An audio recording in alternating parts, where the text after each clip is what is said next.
We're excited.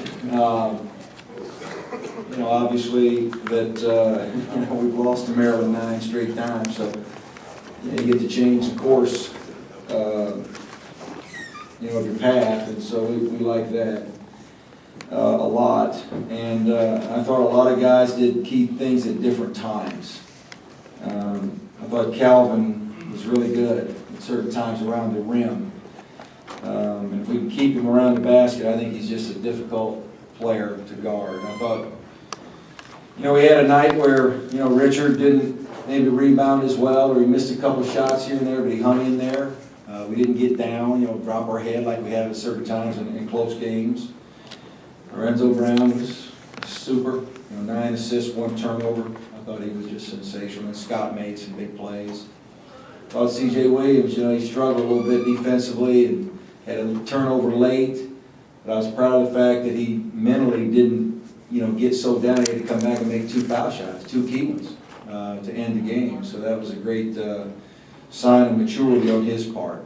Good win, I think, against a good team. I think they're going to get better and better. I think when we get to the end of February, we're going to see Maryland as a really good basketball team with what Mark's doing. Scott Wood had 6 field goals, only one of them was a 3. His game is evolving. He's finding a lot of different ways to score, and the guys are finding it. You just talk about his development there. Yeah, and I thought about a couple, 2 or 3 times we really executed our offense well. We really executed a play to get him the basketball. Our guys did a nice job. Something that maybe we didn't do as well of early in the year, and I think a little better now. And then, obviously late in the game, even when he gets the funny bone hit, he still hadn't missed a foul shot this year. So, he's been really, really good. How creative did you guys have to be for Stoneland with the different defenses you threw out? Well, we threw a couple different things at him, and he's a really good player. He's a really good, 3-point shooter. He's a really good driver. He's strong, so when he gets into the paint, he leans in, and there's some contact there, and it's really hard to guard him because he initiates it, and he's tough. And so we tried to get him out of their rhythm a couple trips, and threw a couple of different things at him that we haven't used this year, and I thought it helped us at times. It helped us right before the half. We had a 6-point lead there. But C.J. Williams, Alex, Lorenzo, those 3 guys, I think collectively did a good job. One guy still gets 25, but they were a tough 25. He had to earn them. Mark, Scott was saying that he was actually the second option on that jump shot coming out of the timeout there. What did you want to do with the ball? To him, or it's really either way. And in the second half, when the offense is in front of us, we can orchestrate some things a little better, even verbally. Holler out there, the guy's got the ball right in front of me. But on that particular play, we had Calvin coming to the block and Scott coming to the foul line, and both very good options for our team. Could you talk a little about the way your team answered the bell, within the ACC, intensity-wise and just kind of toughness-wise? It seemed like this was maybe one of their more focused performances this year. Well, it's interesting. I thought, first of all, they were really excited to play. Last couple of days, our practices were terrific. Zoned in, really locked into everything you're saying. You can tell when there's that pep in the step, and there was some of that last couple of days. So they're excited. They should be. That's why they chose to come here and play in this league.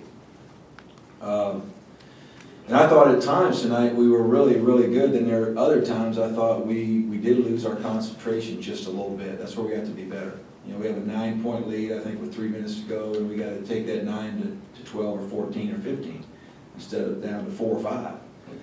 We had some loose, careless turnovers. We were loose with the ball, a couple of those things. But outside of that, I did think our guys were really focused in. They have been for the last, they've been for a good while now, to be quite honest. They've been that way for a while. A lot of coaches wouldn't have told us that your goal was to win 11 games in the league. How do you think the players kind of responded to I'm not going to hide laying that out for you? I'm not going to hide from my dreams or my, that's our goals. Not afraid of it, not afraid to say it. Now, I've also said it's a tall order for our team. it's a tall order now, let's be real honest. Let's keep our eye on the ball now and figure out where we've been. And we all know in this room where this program has been. So I understand it's a tall order. But we scheduled the way we scheduled, and we will every year because that's the goal. I mean, I didn't come here to play in anything other than the NCAA tournament. Now, whether we can get there or not, that's a whole other story. And we do probably have a long, long way to go. But I'm not ever going to hide from that. From a big picture standpoint, how big is it to get off on that winning foot and not be behind the ball? It's a lot better than being 0-1. 1-0 feels a whole lot better. So, and at the same time, our guys understand, and we talk to them all the time about it, that each game counts as one. And I've been through, obviously the SEC, the Pac-10. You can have a great win or a last-second shot. Everybody storms the floor. It still only counts as one. Or you could have a tough loss. Somebody might drill one on you, or you might get blasted one night and get beat bad. It's still only one. Each one is one, and that's the way we got to approach it. How was this for you, your first conference game in this conference, with all this tradition and this program with all this tradition? It's fun. It's fun, and it's exciting, but we've got a job to do. I'm here to do a job. I was hired to do a job. I know what that job is, and we just got to grind them out and get tough and get better, and I understand it. I'm clear about it.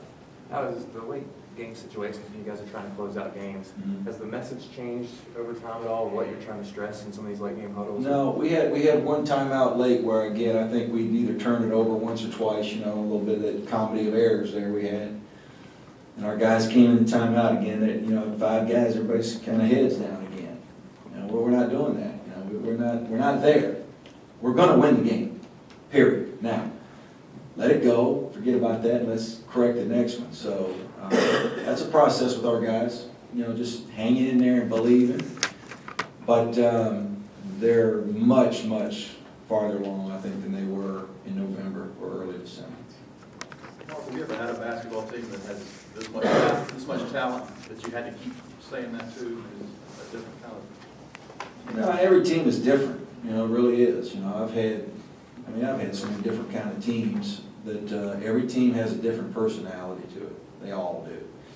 And, like for our guys, think about this. There's, in that locker room in there, I don't know, I didn't watch all the last 9 games, obviously, between Maryland, but from what I understand, a lot of them weren't even close. And so that group of guys in the locker room, they haven't had a lot of success there. And so sometimes that can creep in your mind again. Here we go again, But I like the fact, we got up 8, and then, they kind of came back. Then we'd get up 9, and they would come back, But we would continue to keep pushing ahead. And we never let the table get turned all the way to where, they took a lead. So this team, I think they really, really want to win. They really do. And we just got to keep trying to get better. Can I ask what your impressions were of the big guy, Lynn? I love him. He's going to be really good. He's going to be a great player.